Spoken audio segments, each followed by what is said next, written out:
Sa pagpapatuloy naman ng kampanya kontra droga, tuloy rin ang pagtutol ng ilang grupo dahil sa di manoy extrajudicial killings na nagaganap kasabay nito. Kagabi lang, 2 napatay sa Quezon City na hinihinalang mga sangkot sa droga. May report si Katrina Son. Wala na si Kuya. Mano na to? Lito si Regeline Balisi kung saan huhugot ng lakas matapos malamang patay na ang kapatid niyang si Oliver. Pasado 11:00 kagabi ng pagbabarilin si Oliver ng mga di pa nakikilalang salarin. Kukuha lang daw sana ito ng sahod sa pinagtatrabahuan niya sa barangay Payata sa Quezon City. Aminado si Regeline na gumagamit ng droga ang kapatid. Kahit ganyan lang po siya, mahal po namin yun. Sana po matulungan po nila kami sa ginawa po nila. Dahil pare-pares po lang kami. Patay rin sa pamamaril si Arnulfo Dasig, ang may-ari ng bahay kung saan nagtatrabaho si Balisi, habang ang isa pa na si Edgar Las Piñas na itakbo sa ospital matapos magtamo ng tama sa hita. Na-recover sa crime scene ang 7 sachet ng hinihinalang shabu, ilang drug paraphernalia at isang kalibre 45 na baril at halos 18,000 piso.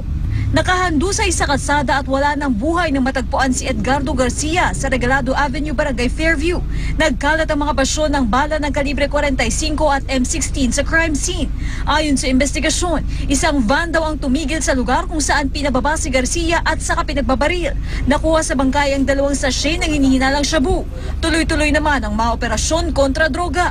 Sa Ozamis City, Misamis Occidental, arestado sa isang buy-bust operation ang retiradong judge na si Priscilla Hernandez. Inaresto rin ng mga pulis ang kanyang asawa at 2 anak at 2 pang inabutan sa bahay. Na-recover ng PNP ang 150 grams ng shabu na tinatayang aabot ng 1 milyong piso ang halaga. Timbog din sa isang buy-bust operation sa Butuan City, si Arif Merca Dangkogan, ang number 9 most wanted ng pulisya. Huli rin sa buy-bust operation ang mag-live-in partner na sina Maximo Sevilla at Rucheli Sunico sa Balayan, Batangas. Nakuha mula sa kanila ang ilang pakete ng hinihinalang shabu.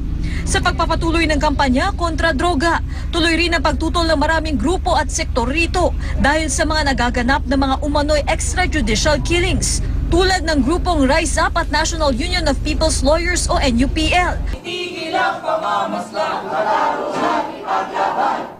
Balak nilang magsampa ng mga kaso laban sa mga pulis, kaugnay sa ilang kaso ng mga pagpatay na may kinalaman umano sa droga. Pagpapanagot ng kahit isa lang sa kanila in a fair, competent, impartial trial, ay pwedeng makapagpigil dun sa iba na, teka lang, pwede tayong mahabol. Yan ang pagbasag ng impunity eh. Kapag meron ng pwedeng habulin at meron ng nanagot, kahit isa lang yan, pwede. Tutol din ng religious sector sa panghihikayat ng PNP na sumama sila sa Operasyon Oplan Double Barrel Reloaded. Ang mangyari, maging props lang yung mga church people sa mga gagawin o mangyayari na immoral at illegal. Nirerespeto naman daw ng pulisya ang opinyon ng human rights lawyers at mga taga-simbahan. Well explained naman yung intention, and we're putting transparency and accountability in our Oplan Tokhang. We hope that we be able to work together kesa counter dito, counter doon, di ba? Katrina Son, GMA News. Samantala, bilang pangontra sa umunoy pag-abuso sa Oplan Tokhang, nagsanib puwersa ang ilang grupo ng mga abogado para tutukan ang kaso ng mga pulis na sangkot sa patayan. Nirerespeto naman daw ito ng Philippine National Police at nakatutok si Ian Cruz. Nakipag-alyansa ang grupong Rise Up sa National Union of People's Lawyers o NUPL upang kondinahin ang extrajudicial killings na nagpapatuloy raw sa ilalim ng war on drugs ng pamahalaan. Aminado ang NUPL, mahirap ang pagbuo ng kaso laban sa mga personalidad na posibleng may kinalaman sa mga pagpatay. Hirap daw silang kumalap ng mga ebidensya at testigong magpapatunay sa krimen. Ang pagpapanagot ng kahit isa lang sa kanila in a fair, competent, impartial trial ay pwedeng makapagpigil dun sa iba na, teka lang, pwede tayong mahabol. Yan ang pagbasag ng impunity eh. Kapag meron ng pwedeng habulin at meron ng nanagot, kahit isa lang yan, pwede. Sa susunod na linggo, isasampa na raw nila ang mga kaso laban sa mga pulis kaugnay sa isang kaso ng pagpatay sa Caloocan. Tutol rin ang religious sector sa pangikahit ng PNP na sumama sila sa Operasyon Oplan Double Barrel Reloaded. Baka ang mangyari naging props lang, yung mga church people sa mga gagawin o mangyayari na immoral at illegal. Nirerespeto naman daw ng PNP ang opinyon ng human rights lawyers at ng mga taga-simbahan. Well explained naman yung intention, and we're putting transparency and accountability in our Oplan Tokhang operation, revisited operation. So, sige po. We hope that we be able to work together kesa counter dito, counter doon, di ba? Nasa pagtitipon din ang mga nagdadalamhating na ulila ng mga biktima ng pamamaslang. Si Ryan, hustisya ang apila kasunod ng pagkamatay ng kanyang mga kaibigan. Kailangan ko po talagang nasa ng loob ko. Mahanapan lang po ng hustisya yung mga kaibigan ko. Sa isang art exhibit naman sa Far Eastern University, ibinaling ng artist na si Virgilio Aviado ang pagpapahalaga sa karapatang pantao. Ang kanyang obrang Exterminator, ipinapakita ang larawan ni Pangulong Duterte na may hawak na baril. So that they could be aware of the issues and be more informed that through the artwork, they will be able to have a better understanding of human rights and human dignity, and then maybe take a stand on the issues. Ian Cruz, Nakatutok, 24 Oras. Sinusubukan pa po ng GMA News na makuha ang pahayag ng palasyo kaugnay sa likhang sining na pinamagatang Exterminator at may larawan ni Pangulong Duterte. Tuluyang putulin ang drug supply sa lahat ng level ang isa raw sa mga mandato ng bagong tayong PNP Drug Enforcement Group. Kaya tututukan daw nila ang mga high-value target. May ulat on the spot si Mariz Umali. Mariz? Connie, hindi tinuturing na setback ng pulisya yung pansamantalang pagkakasuspindi sa kanila ng operasyon kontra droga, pero aminado ang PNP Drug Enforcement Group na naglipa na muli ang supply ng droga sa lipunan.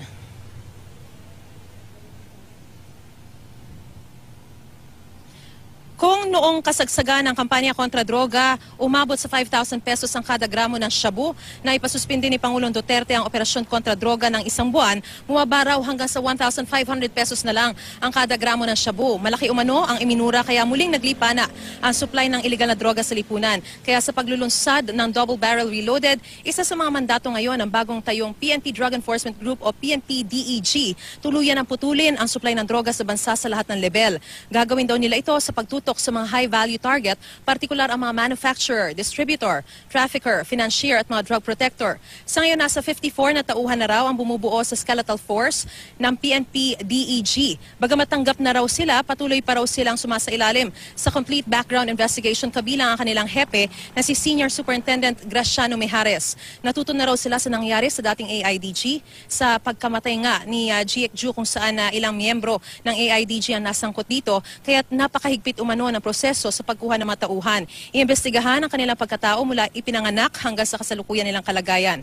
Kailangan nila magsumite ng kumpletong assignment background, kabilang ang mga naging commander nila. Pati payslip ay kailangan nilang isumite para maging basehan ng kanilang natatanggap na sweldo buwan-buwan. Kung hihingin ay isusumiti rin daw nila ang mga bank records. Mayroon din sariling counterintelligence group na magiging bahagi ng PNP DEG na siyang patuloy na mag-iimbestiga sa kanilang mga tauhan kahit natanggap na. Ito ay para masigurong di sila malulusutan ng mga skalawag. Samantala, Connie, ay patuloy yung pagre-recruit sa mga tauhan na bubuo sa PNP DEG dahil sa ngayon nga 54 lamang yung mga tauhan nila pero 477 ang kailangan daw na bumuo sa PNP DEG. At yan ang pinakasariwang balita mula rito sa Camp Crame. Balik sa iyo, Connie. Maraming salamat, Mariz Umali. Wala umanong basihan ang kampo ni Edgar Matobato na kasuhan si Pangulong Duterte ng Crimes Against Humanity sa International Criminal Court.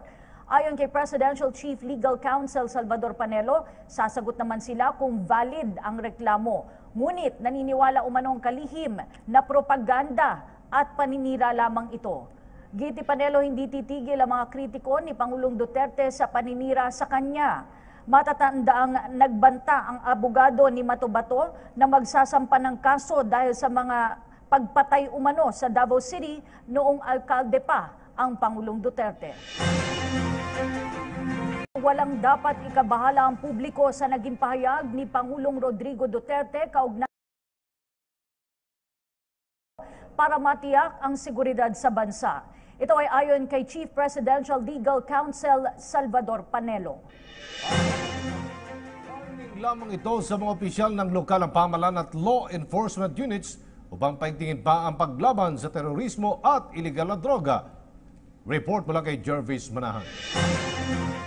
Wala raw dapat ikatakot ang publiko, lalo na yung mga taga Mindanao, sa warning ni Pangulong Duterte na magdedeklara siya ng martial law kapag hindi nasolusyonan ang mga problema sa seguridad. Ayon niya sa Chief Legal Counsel ng Pangulo na si Salvador Panelo. Aniya, kung gagawin man ito ng Pangulo ay titiyakin nilang hindi ito maaabuso, lalo na't kilala naman daw si Pangulong Duterte na mahigpit sa pagpapatupad ng batas. As I have repeatedly said, the President will only impose martial law on a particular place depending on the exigencies and conditions.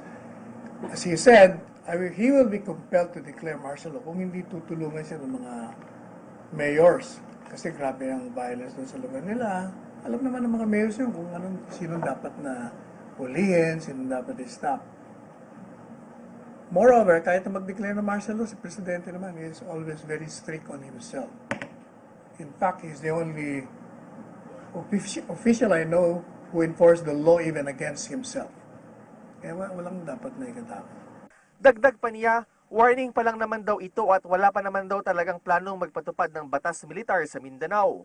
Kampante raw si Panelo na magdedeklara lang ang Pangulo ng martial law kung kinakailangan, lalo na kung dapat itigil ang karahasan sa ilang bahagi ng bansa. Kahapon, sa harap ng mga lokal na opisyal ng Mindanao, sinabi ni Pangulong Duterte na posible siyang magdeklara ng martial law kung hindi sila makakatulong sa pagsugpo ng terorismo. Inutusan din ng Pangulo ang mga militar na gamitin ang lahat ng sandata at armas para labanan ng NPA.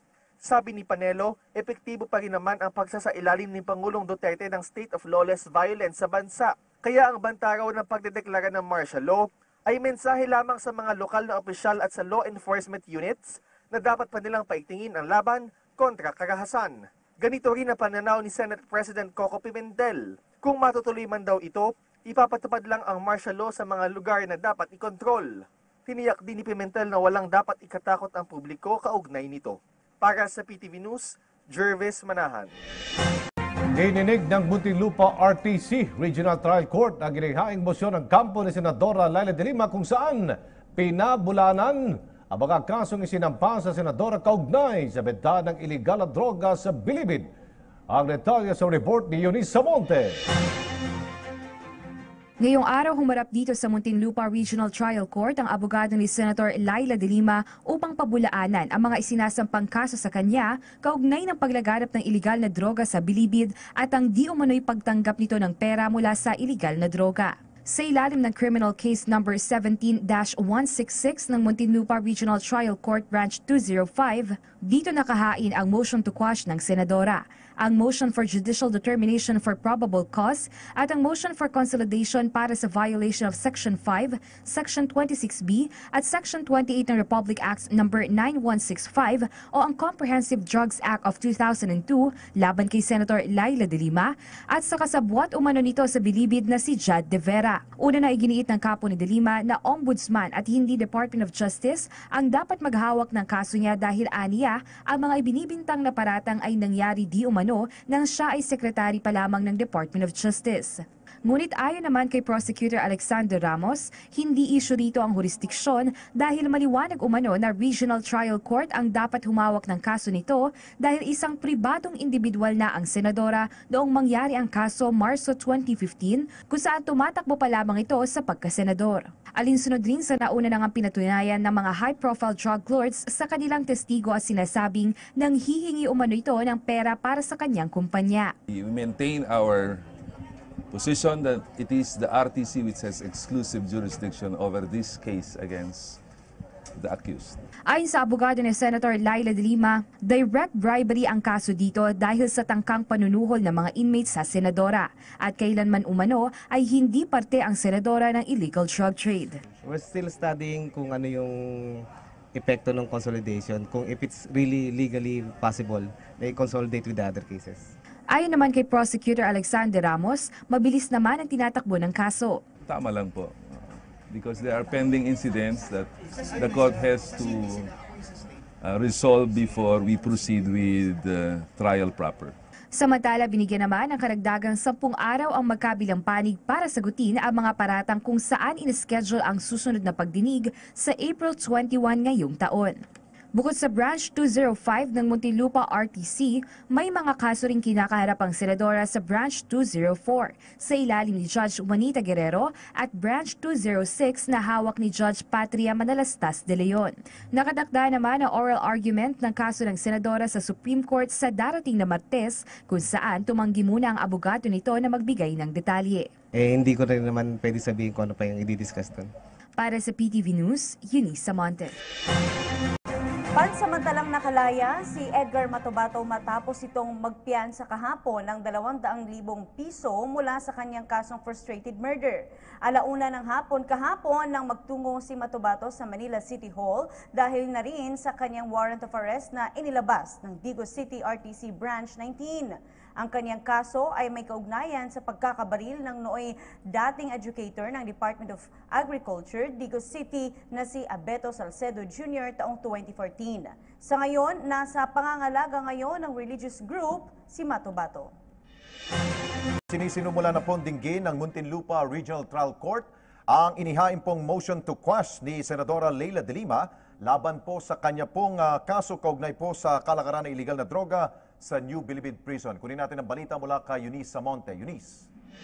Yes, Alex, ngayong araw humarap dito sa Muntinlupa Regional Trial Court ang abogado ni Senator Laila de Lima upang pabulaanan ang mga sinasampang kaso sa kanya kaugnay ng paglaganap ng iligal na droga sa Bilibid at ang pagtanggap ng pera mula sa iligal na droga.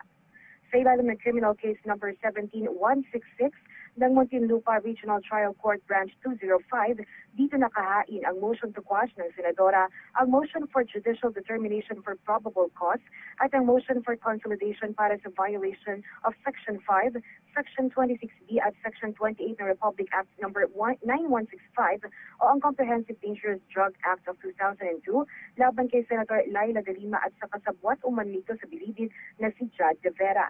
Una na iginiit ng kapo ni De Lima na ombudsman at hindi Department of Justice ang dapat maghawak ng kaso niya dahil aniya ang mga binibintang na paratang ay nangyari di umano nang siya ay sekretary pa lamang ng Department of Justice. Ngunit ayon naman kay Prosecutor Alexander Ramos, hindi issue rito ang jurisdiksyon dahil maliwanag umano na Regional Trial Court ang dapat humawak ng kaso nito dahil isang pribadong individual na ang senadora noong mangyari ang kaso Marso 2015 kung saan tumatakbo pa lamang ito bilang senadora. Alinsunod na rin sa mga naunang pahayag na pinatunayan ng mga high-profile drug lords sa kanilang testigo at sinabing nang hihingi umano ito ng pera para sa kanyang kumpanya.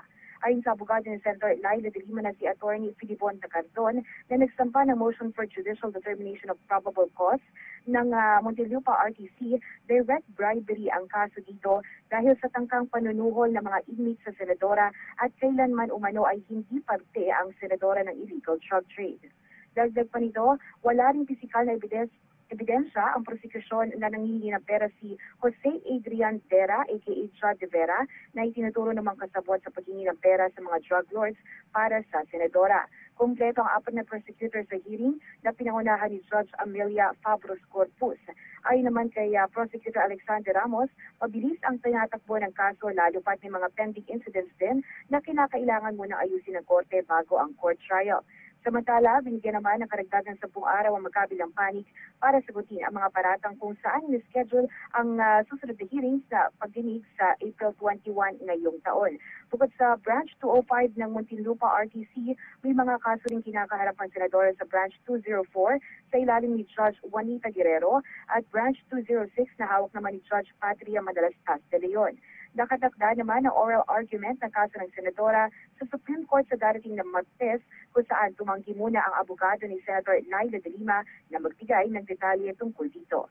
At yan muna pinakahuling balita mula dito sa Muntinlupa para sa PTV News, Denise Amonte. Maraming salamat, Denise Amonte.